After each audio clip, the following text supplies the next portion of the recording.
where do I even start? The Land Before Time. We have been trying for a tiny human for a while now. I sat next to Dan at the Kirkwood Farmers Market in October during the pandemic, and we're just like feeling like everyone else was feeling. We were just like sad and lonely, and just life was crazy, and we kind of knew at that point we wanted to be together, even though we weren't married. And I looked to him and I said, you know what would make me happy? And he said, what? And I said, a baby. And he said, okay. So we have actually been trying since November of 2020, minus a couple months. We weren't like... Okay, we weren't actively. We weren't like tracking, doing all this stuff. But we weren't... You just pulled the goalie. Yes, we weren't preventing. Yes. But then there was a few months he was already in Colorado when I was not here. But still, it's been a while. If you count it, technically this would be like the 11th month not on the pill. So we are now 14 days past ovulation, which is DPO. But we're in our 6th month of trying on a schedule, roughly. Oh, yes. Roughly. And I have been feeling nauseous all week, but... Which is earlier than what is typical. No. It says you can start feeling it a week after. Okay. So... You're just so ready. I'm not ready. So I went ahead and took a pregnancy test this morning, and we're gonna check it to see what it says. Hey guys, so we have absolutely loved making videos and bringing you along with us on our journey, and we have been kind of holding out on you. Part of our journey has been a difficult situation, and that is the journey of baby Jackaway. Yeah, so we've been trying to create a baby, for lack of a better way of putting it. We've been trying for at least 18 months. Roughly 18 months ago, Julie stopped her birth control. We didn't start tracking the cycles and schedule all of that closely then. But we basically said if it happened, it happened. And as the months progressed, we started to maybe track this thing or that thing just a little bit more, just because that's what Julie does. Yeah, and there's so many things out there that they tell you can try. So we tried everything. I mean, month to month, I was buying everything I could buy. For those of you that have gone or will go through this or are about to go through this, you know you were on a schedule at the end of it.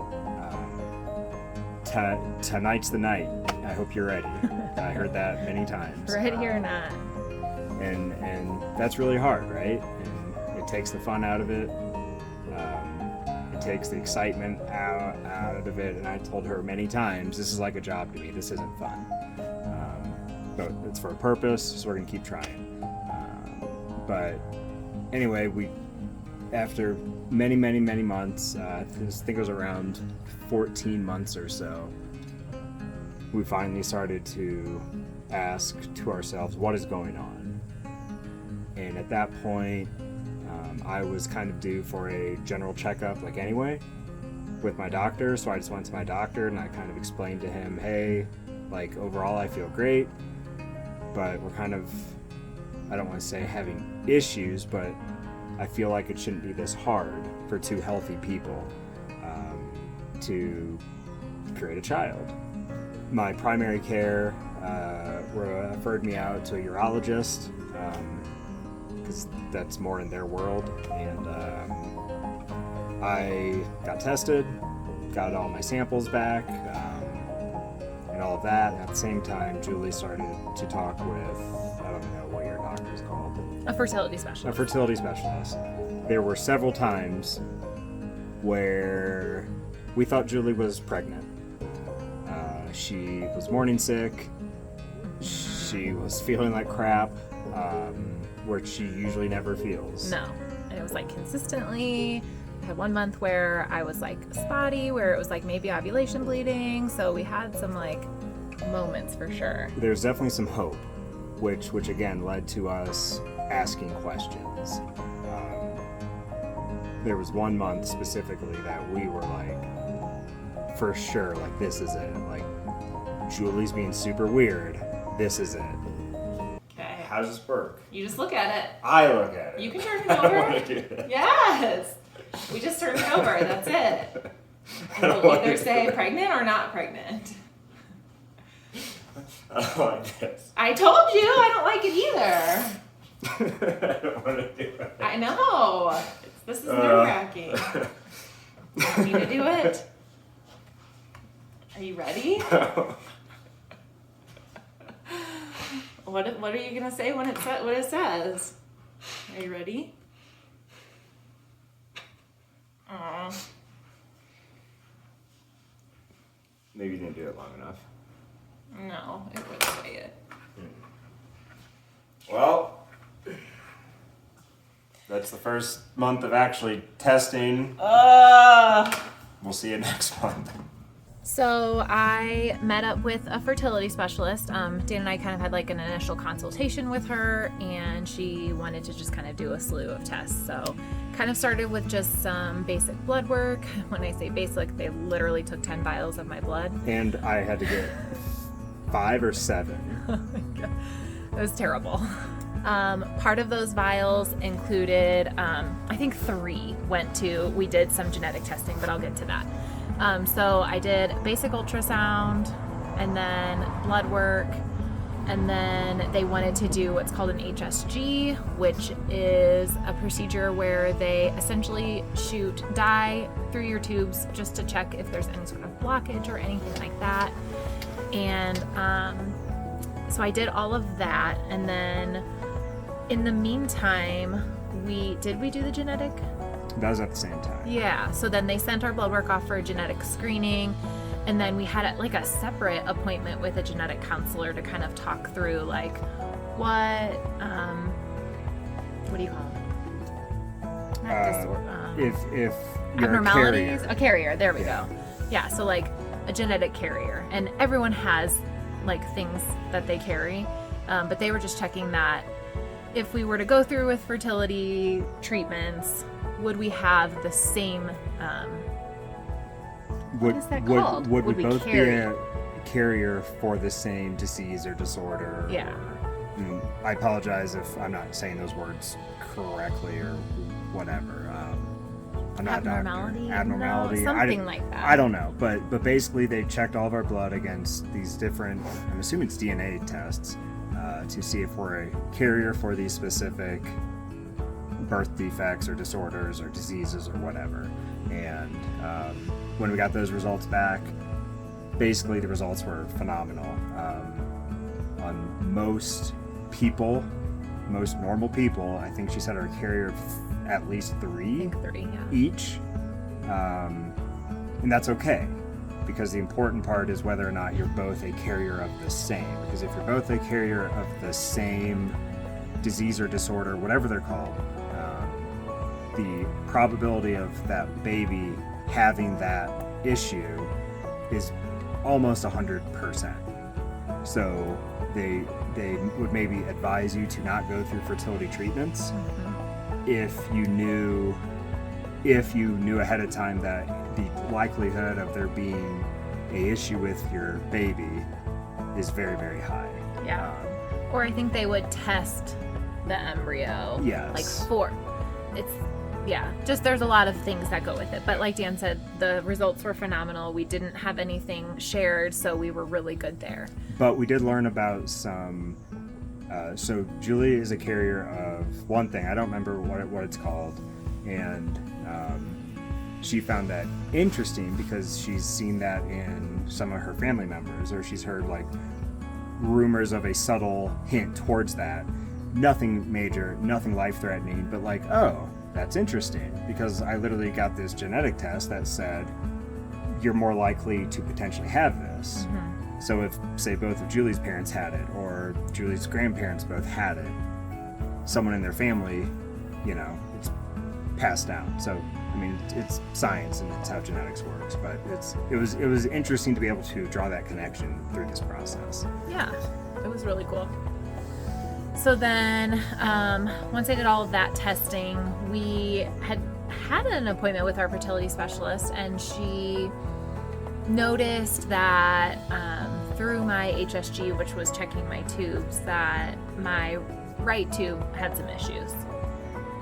So she said, already you're sitting at about a 20% chance of getting pregnant every month. And then if you have a side that's not really functioning where we want it to function, your chances of getting pregnant naturally are just kind of on the slimmer side. And she knew we had already been trying, for roughly a year and a half. So she kind of mentioned IVF to us, but there was one more test I needed to get done. I needed to go in for a saline sonogram, which checks my uterus, just to make sure that I can house a baby there, that I can grow a human inside of me. So that was really nerve-wracking for me, I think, because it was the final moment of saying yes, I can carry a child, or no, I might not be able to, and that could have been part of the problem. But thankfully, I went for the saline sonogram, and she said everything looked beautiful. She was super happy with the results. So after all that testing, it was a long process, and it's just difficult getting into fertility specialists. If you're watching this and you're going through something like this, I would just advise get calling immediately, because it is so hard to get in to see these people. But yeah, and I think we first met with our doctor 6 months ago. Probably. It's currently July 2022.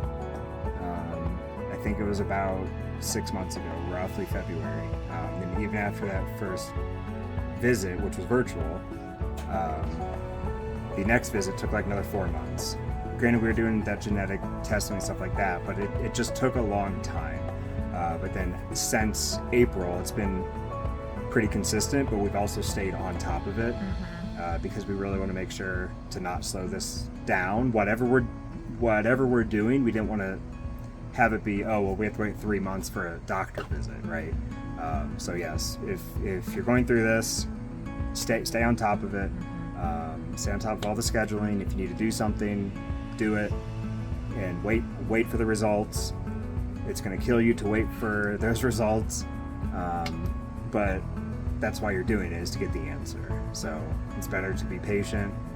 And for us, unfortunately, the problem, the doctor is not pointing the finger, but is leaning towards the issue being on Julie's side, which is okay.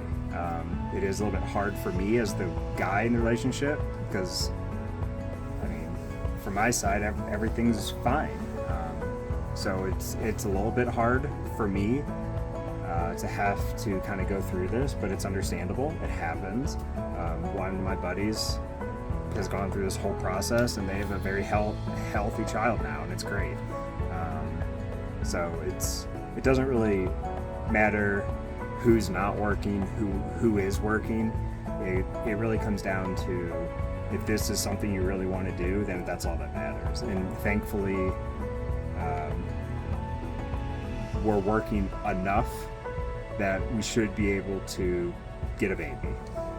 We just may have to go through IVF or in vitro, or whatever that's called. You mean an IUI? An IUI? I don't know. I'm an IT nerd. I don't know any of this stuff. I also didn't know any of this stuff until we started this process. Whatever. But yeah, we talked about the IUI, we talked about IVF, we talked about a bunch of different stuff. Okay, so then 3 weeks ago, we officially said yes, and we, as Dan said earlier, we are not wasting any moment. If you've been through this process before, month after month after month is so taxing, and it's we didn't want to wait any more months. So as soon as we got all of my results back and we kind of realized that this was our best route, we were let's go. When do we go? And I believe we got your Sonogram. The sonogram results back on like the Tuesday, and the IVF schedule all is based off of the period cycle.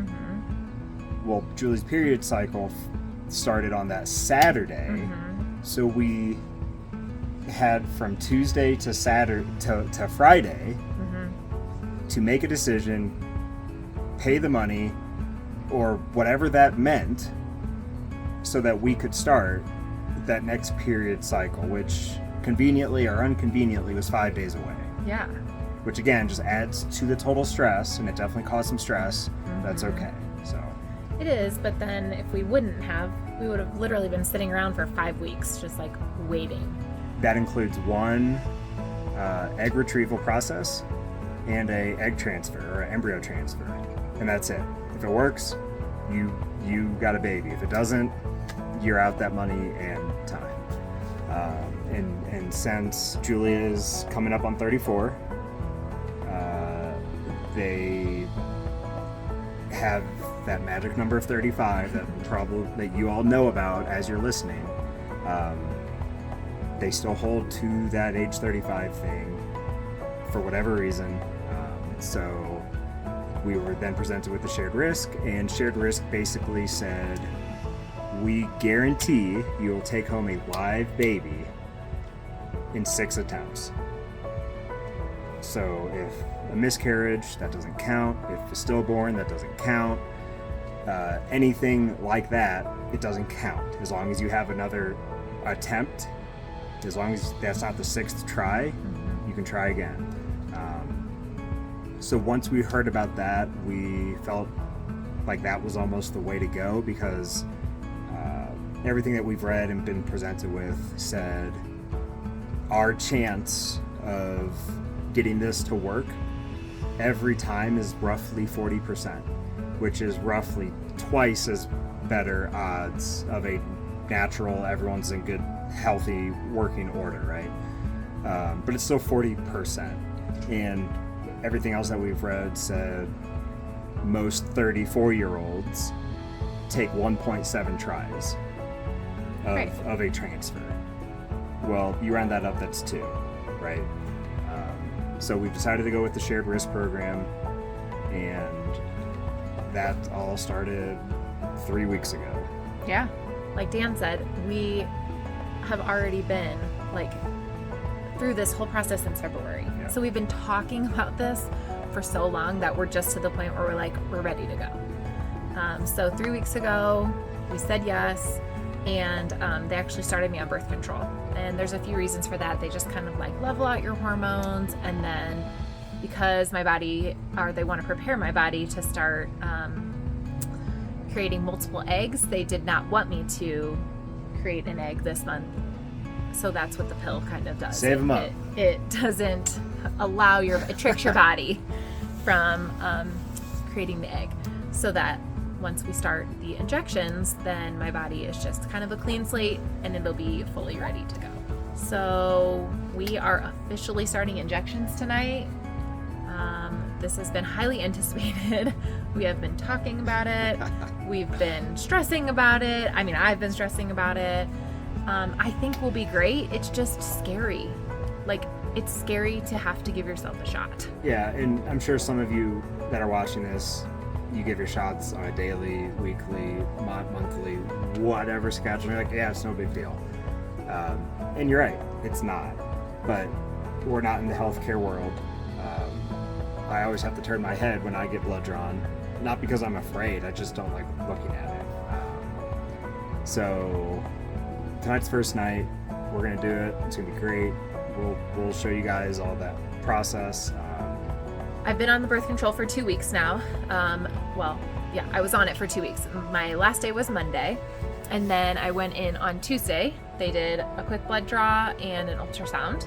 And what they're doing at that appointment is just to check my hormones, make sure they leveled out with the birth control, and then they were checking my follicles. So, side note, follicles are essentially like the little pockets that the eggs grow inside. So they want to see how many follicles are inside. I was a little bummed. My first follicle scan was about 20. And then when they scanned me on Tuesday, they only counted about 15. Now the tech was super sweet. She kind of had a hard time seeing my ovaries, and then they also said that because you're on the birth control, it could lower them just a little bit, just because your body is like trying not to do that. So still everything looks good. So then once they did my blood work and the follicle check, then they cleared us to start injections tonight. So because of the lower count in my follicles, they actually adjusted my injection medication, which we're starting tonight. So I will start nightly injections, 2 different injections, for like probably up until we do the egg retrieval. It'll be the same 2 injections every single night. So then I will go actually to the doctor 3 times next week. They will do the exact same thing. They will check my blood, check my hormone level, and then check those follicles, make sure they're growing, make sure they're doing exactly what they need to do. And then the doctors may adjust my medication, just according to how my body is responding. They have no idea how my body is going to respond. So they want to make sure that they're in constant check with me. So again, I'll go 3 times next week. And then as long as everything is progressing like it should, then at some point after that, we'll start some nightly injections. Dan's going to have to help me with those ones. A 3rd injection, and then which will kind of lead up to the egg retrieval. And then the night before the egg retrieval, you have a trigger shot, and there's some different medications I have to take. And then we will drive up to Denver, and I will have my egg retrieval, and then the schedule kind of depends upon that. And then Yeah, once the eggs are physically retrieved from the ovaries, there's, I think it's something like within roughly 5 days, the embryo, or however many eggs turn into embryos, those embryos will be ready to go back in. That's roughly day 5 or 6 after the retrieval. Mileage may vary, that's kind of what we've been told and what we're tracking. But that all depends on when we retrieve the eggs, which all depends on the levels, when she takes the trigger shot, yada yada yada. So yeah, basically we're gonna pump her full of medications here, and hope that it all works. And if it doesn't work the first try, that's okay, because again, thankfully we've done the shared risk. I'm not saying you guys need to do the shared risk, but for us it makes sense. It does cost more money than like doing it once. I'm not going to give those figures because yours may be different. I don't want, right, that's between you and your doctor and your insurance company. But basically, if the first one or the first attempt of transfer back in does not work, hopefully enough embryos were created during the initial retrieval and insemination process. I guess that's still a valid term. Yeah. That hopefully, if this first month attempt does not work, then when we go to do the second attempt, we just have to take one of those fertilized eggs, an embryo, and just implant or transfer it in. So that's the hope.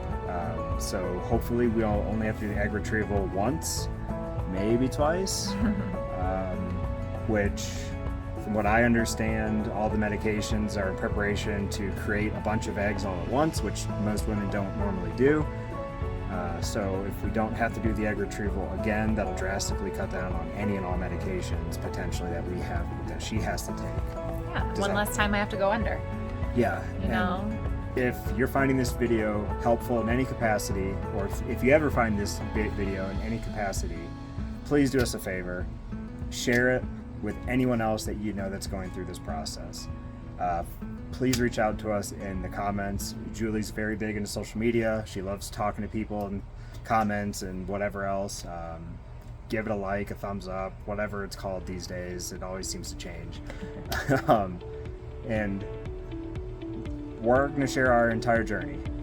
So if you're drawing a connection with us and you want to subscribe, that's awesome. But if you don't, that's also fine. It would mean more to us if you share this video with anyone else that you know is going through this. If you think this is or will help you, because we want to help people. That's kind of why we started this YouTube channel, is to share what we're doing to try to create those connections between other people, because we're just two random people in this world, right? We're doing the best that we can. We're making the best decisions that we can based upon the information that we have. So you guys can do this. We can help, and you can help us, right? So, all right, Kobe, you ready? You ready to do some medications? Yeah. Okay. Kobe's ready. Are you ready? I don't know if I'm ready yet, but I got everything out just to kind of talk through really quickly. We are not using all of this stuff tonight, but figured while it's all still kind of in its boxes, I can go through and just kind of explain all the medications. So the 2 shots that I'm starting tonight are the Menopur and the Gonal F. So those will be every night for the next few nights, and then, like I said, we'll go and get some blood work, and then they'll adjust my levels. So then I've got the Thimeridel is going to be closer to the egg retrieval. I've got Novarel, which this is the one that Dan's gonna have to help with. This is the one that's gonna go in the butt. This one's closer to the egg retrieval. And then also the progesterone. That's also gonna be into that one. These are all gonna be later on in the process. So we don't really have to worry about these quite yet, but we have them all. And then I also have estradiol patches that I will have to take or put on once the egg retrieval happens, and I believe it's for the transfer. But we'll keep you posted on that. And then, and then I have some antibiotics. Thank you, an antibiotic, just to help that I don't get any infections during the egg retrieval. So, and then we've got bags full of needles. Some of these, they just pull up the liquids. Like these just kind of pull up in the vial. And then there's a separate one that you actually inject with. I am so lovingly allergic to alcohol, so I've got povidone iodine sticks to use instead of the alcohol swabs. So my skin can be very brown after all of this. I do have some alcohol swabs just for some of the tops of the caps, but it will never touch my skin. And then they sent us a fun little sharps container that we get to put all of our little needles in. So that, I did have one more. I just got this in today. This is my trigger shot. So this one we will take right before we're ready for the egg retrieval. So have everything.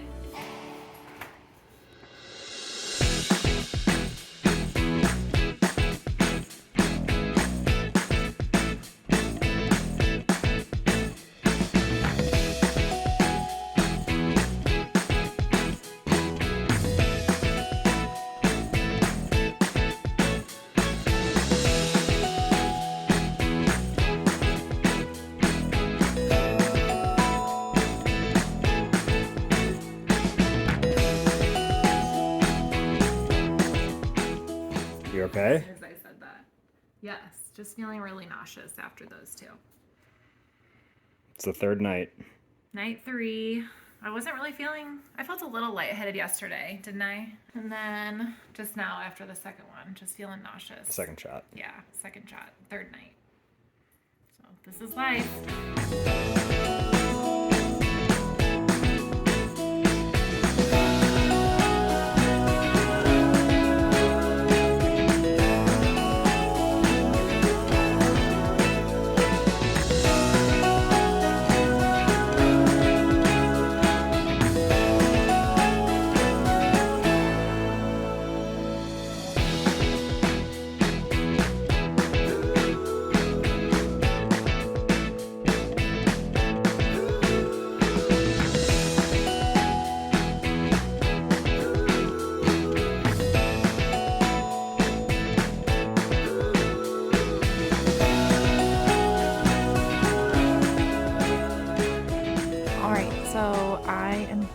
Give doctor appointment updates. I meant to video after each one, but all of my appointments were super early in the morning, right before work. And honestly, I just like was anxious and wanted to like call Dan immediately, and then I went straight to work. So I have been to the doctor now 3 times this week. So today is Saturday. I went on Monday. We had been doing injections since the Friday before, and they are measuring my estrogen levels and how many follicles are growing. So typically in 1 month, a woman only grows one egg, 1 follicle, 1 egg. You have other follicles, but during this process, they're trying to see how many follicles they can grow so that they can grow as many eggs as possible. So on Monday, when I went, my estrogen was in like the mid 300s, and they saw 5 follicles that were measuring over 8 millimeters. So that was kind of like the first indicator. And then they counted 21 resting follicles. So that was great news. They kept all my medication the same, but they added in the Firamidel, which is the shot in the mornings. So starting on Tuesday, we were doing 1 shot in the mornings and 2 at night. So then I went back to the doctor on Wednesday morning, and my estrogen had gone up like over 500. So it was like 800, I think it was like 880, something like that. And they ended up measuring 16 follicles that were over 8 millimeters. Some were over or near 10, which was fantastic. So my body in just 2 days had gone from 5 to 16. And they made no changes to the medication. But my doctor did indicate that because I'm producing all of these follicles, or growing all these follicles, my body is producing a lot of estrogen, which is a good thing. But if you have too much estrogen production, it could mess with putting the embryo back in. It can mess with your uterine lining, and it just has higher risks. So she did indicate that it was a possibility and a probably that we would need to do a frozen embryo transfer. So then went back in yesterday morning, Friday, and my estrogen level was over 2,000, had more than doubled since Wednesday, and that they measured 26 follicles between 10 and 16. So that was amazing news, because the more follicles that can get to that point, that means more eggs that we can retrieve and the possibility of more embryos. So that was Friday morning, yesterday morning. They made no changes to the medications, but they said because my estrogen is getting so high that they wanted to actually see me on Sunday. So some of the nurses and such come in on a Sunday, just because you can't really tell my body to stop doing what it's supposed to be doing. So I'm going to go in tomorrow morning. They are going to yet again check my estrogen levels and the follicle count, and then we will kind of go from there. The plan is either trigger shots tomorrow night, which is Sunday night, and then retrieval would be on Tuesday, or trigger shots on Monday, and then the retrieval would be on Wednesday.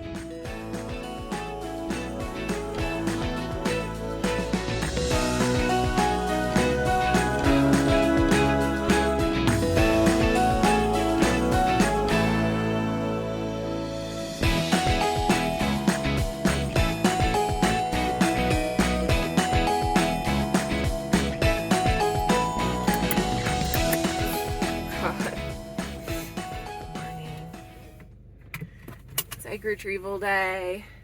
It's the crack of dawn. We're leaving to go to Denver. It's 5:07 in the morning. Time, as Dan calls them, time to get the egglets. Well, they're eggs now. Are they? They better be. I hope so. Not little baby eggs. No egglets, just eggs. So it's early, I'm tired, but that's a good thing because I couldn't eat after midnight, so I would normally eat this early anyway. So off we go. We have like an hour drive, and then we're gonna get these eggs out of me. Are you nervous? I mean, a little. My stomach hurts. I don't know if it's just the medications or not eating. At least we don't know why. Just like a sock.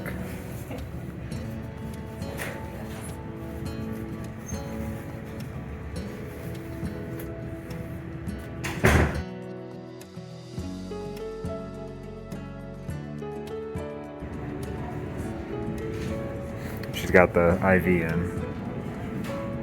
I'm ready.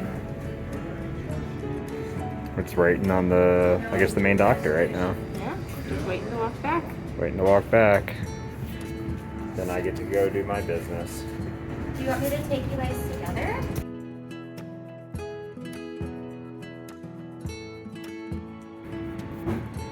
She made it out. Wait. How was it? Good.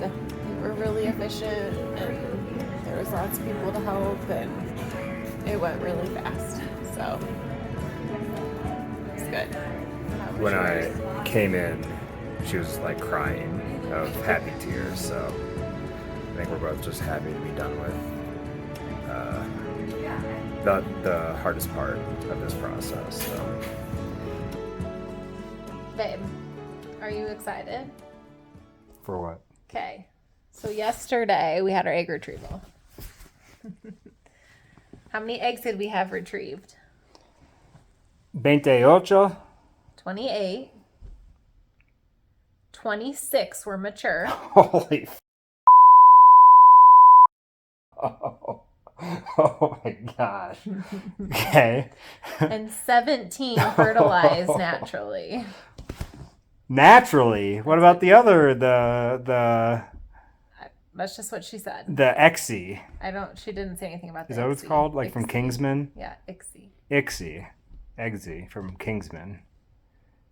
17. were fertilized. We're gonna have 17 children? No, they have to make it to stage 7, whatever. Bruh. And she said they usually expect about half to get there. We're gonna have 9 children? 9 embryos. Possibly. Holy crap. Oh, I guess. That's amazing. I guess you got to get a better job. Support all these churns. No, that just means I don't have to do an egg retrieval again. Fingers crossed. Can we sell these bad boys? No, we're not selling our children. Well, before they're our children. They are our children right now. No. Well, depending on what state you're in. We literally just fertilized 17 eggs. We actually do have 17 children at the moment. If we were in Missouri. If we were in Missouri. But we're not in Missouri, so we're in Colorado. 17. So in Colorado we have 0 still. We have 0. But in Missouri we have 17. Sunday, October 16th. And we are getting ready to start the transfer medications. So we did our egg retrieval in August and had to take September off, just delay the process just 1 month. And then we are able to start this month. So tonight will be my first estradiol patch. And then I will go in for an ultrasound and blood work either tomorrow or Tuesday, and I will update you on that. And then we will continue the medications. Shots start, I forget what day, in like 2 weeks maybe. And then we will transfer. So, exciting times. We are both anxious, but super excited about it. So it is, what is today? Tuesday, October 18th. It's hard to keep track when I'm on fall break. I just got back from my first appointment of the transfer, or like the transfer time protocol, whatever. Anyways, it was my first scan, blood work, and an ultrasound to check my lining. And she said everything looked great. My lining, it's really just like a baseline, because then I'm on the transfer medications, and then I'll go back in 10 days on the 28th, and they'll check my lining and my blood work again, and kind of compare it to today, just to watch the progression. And then if all goes well on that appointment, then we just keep trucking along. I think that's maybe when we start the progesterone and oil. But everything was good. She said if for some reason my blood work comes back with something funky, they call. But other than that, we are still on track. Going to change my patch tonight and then again tomorrow to get back on to the calendar that they had sent me. So fingers crossed, things go well. Patch number 2.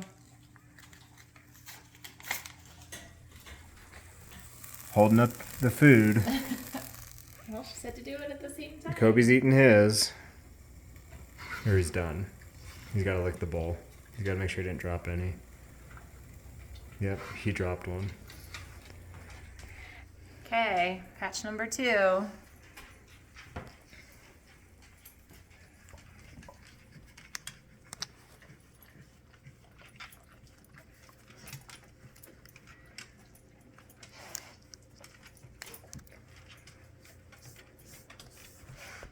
Great. I started my second patch last night, and I didn't know if it was like a fluke thing after my first patch the morning after, because I put it on at night. I was super nauseous and threw up a bit, and here I am again, second morning after putting on the patch, and I'm super nauseous, and I'm thinking to myself, as grateful as I am for this process, I'm not supposed to get morning sickness until I actually get pregnant, so it kind of sucks. So the point of us sharing all of this is the realness of IVF. And the realness is that these patches suck. Like, the estrogen that it's pumping through my body is totally making me nauseous. But I know it's exciting. I'm trying to look at the positives, that this is like the road to our chance to get pregnant. So I'm just gonna suck it up. I'm here with an update. On Friday, I went to the doctor and had an ultrasound and blood work done. And the ultrasound tech said that my lining looked really good. It was sitting at like 10 millimeters thick, and she said they would like it to be on average like about an 8. So that's amazing. And then they called me like halfway through the day to let me know that my blood work looked fantastic, that nothing seemed off.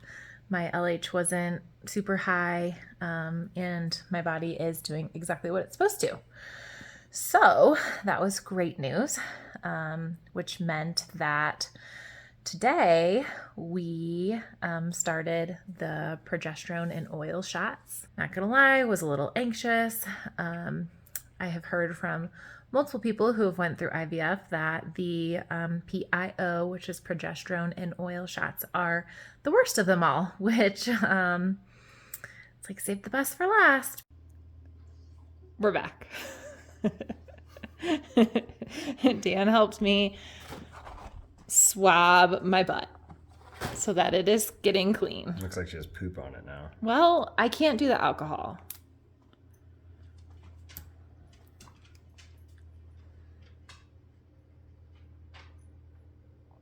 Oh, wait.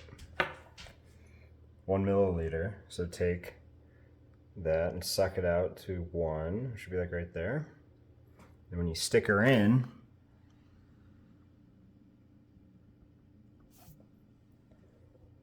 push the syringe in, which pressurizes it, and then it helps you have an easier time sucking it down. That's pretty close. It's hard to do. If you go too much, it's fine.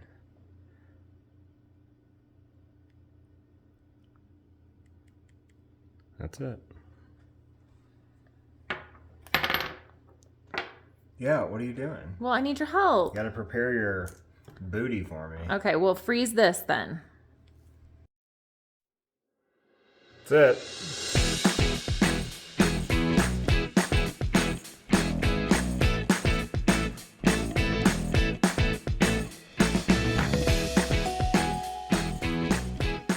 So that was this morning.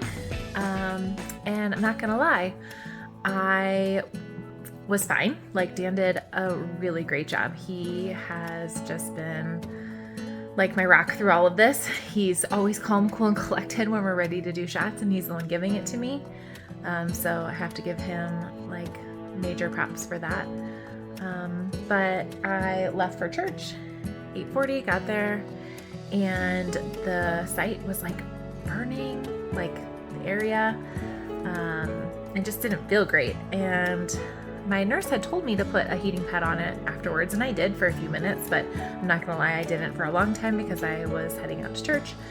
So, yeah, so it did not feel great today. But I was so thankful that I saw one of my friends at church who has been through a similar experience, and I was like, I need to ask you a question. Do the PIO shots burn? And she's like, yeah, and you'll be sore. So that made me feel a lot better about it. And then it is like 7:30 p.m. We did do a second shot, and that is because they wanted the first one to be in the morning, and they had originally had my calendar set to do the shots in the morning. And if we haven't told you already on this video, Dan is not a morning person, and that means I would have to wake him up early before I leave, and it just didn't seem ideal. So she said we could switch to PM, but we would have to do 2 today. So we did 1 this morning, and we just did 1 this evening so that we can keep our shots at night. And then I go back on Wednesday for another blood draw and ultrasound. And if all looks well on Wednesday, they will officially schedule me to transfer on Friday, but they will not do it. They will not schedule it until Wednesday. I'm on the like master schedule for Friday, but if things don't come back the way that they should, they will not do the transfer. So of course, just jitters, anxiety, excitement all throughout this whole entire week. Thankfully, like tomorrow's Halloween, that'll keep me busy. And then hopefully Wednesday gets here quickly and all checks out. Transfer day. Transfer day, November 4th, 2022. 2022. Looking real cute. Looking real cute. Got my socks on though, look. Does that one say it? Wait for your transfer day. Yep, there it is. And my pineapple. Pineapple. Good I'm luck. looking pretty good too. Yeah, you look pretty amazing in your I gotta get my feet done. jumpsuit. It's a little tight, if you know what I mean. But Okay. so we're gonna see if we can record. I don't know if they'll let us, but I'll ask. She's all hopped up on some Valium, and she's got to pee, so we're in a good spot.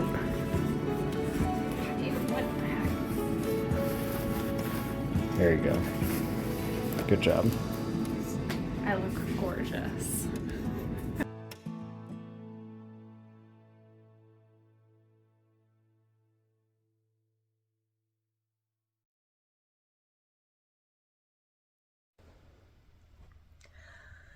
Hey guys, so I am going to give you an update. We have been taking the weekend to just kind of relax, but I'm just going to talk you through the transfer. So on Friday morning, I just kind of slept in. Dan had to go to work. He had a meeting. So I just ate breakfast, took a nice shower, just kind of relaxed.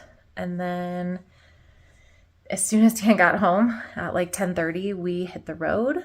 We drove straight to Denver. It's a little less than an hour drive. And we got there like right at 11:30, and that was the time I was instructed to take my first Valium. So I did. And then we went in, got checked in. We did not have to wear masks. I took a funny picture of us, I'm sure we'll insert here. Just excited that I didn't have to wear a mask through any of the procedures. Then they took me back and took my blood. I started feeling a little like woozy, loopy, I guess, kind of like tipsy. And then they brought us back. The nurse that worked with us for the transfer was super great. She prepped us for the procedure. Dan and I had to put on our cool little outfits. And then she made me drink some more water because your bladder needs to be like uncomfortably full when they do the procedure. So she had me chug some more water, and then she did have me take the second Valium because my blood pressure was a little high. And they just want you to be calm and relaxed. And of course, I was just anxious about it. So I took the second Valium, and then they brought me back, and it was so fast. I mean, there was like 5 people in there. Dan was right next to me. But we got to watch, which is super cool. They like lead the catheter in with the camera, and then they put like a little air bubble in with your embryo so that you can kind of see exactly where it's at. It shows up as a little white spot because it's so small. And it was super neat, just really intimate. I was crying, of course. It was just super, super cool to watch and be able to experience. And that was it. Then they let me pee, which was fantastic because they were pushing on my bladder that entire time. And then that was really all. And then we got to go home. They kind of told me that I would experience or could experience symptoms, things like cramping, bloating, spotting, things that of course would get you excited to think that you're pregnant. But unfortunately, those can just be side effects of the procedure and all the medications that I'm on. So trying not to take stock too much in any of my side effects. But yesterday, so Saturday, the first day after transfer, I did have some cramping midday, I'd say. And then I was definitely tired. I slept like 10 hours Friday into Saturday. So lots of sleep. And then just some bloating, definitely. And then last night, got a good night's sleep again. Slept probably 10, maybe 11 hours because of the time change. And then just some slight cramping again today. I haven't seen any spotting yet. I've experienced still just a little bit of bloating. And then I did notice this morning that my mood was a little off. I could just tell I felt a little short. It was a little crabby. So that's about all I've noticed. So that is transfer day, day after, and 2 days after. It is 7:53 a.m. on Monday, November 14th. But I just got my blood drawn, and they're going to test for pregnancy or not. So Dan and I will just listen to the voicemail tonight, and we'll video that when we get there.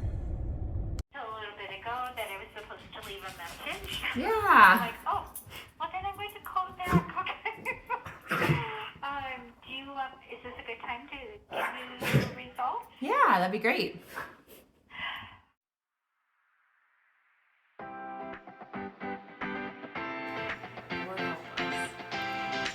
Action. Be like, I gotta do what? I gotta put that where? Yeah. What if when you were doing it, I farted? Had a reflex.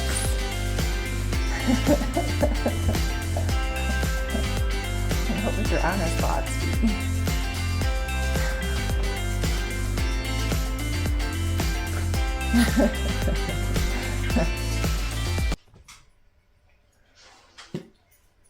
Gross.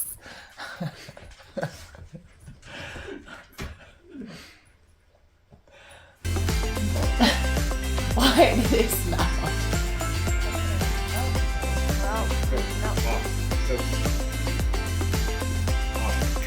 Happening while you're playing the game. I can't even, how am I even gonna film it? So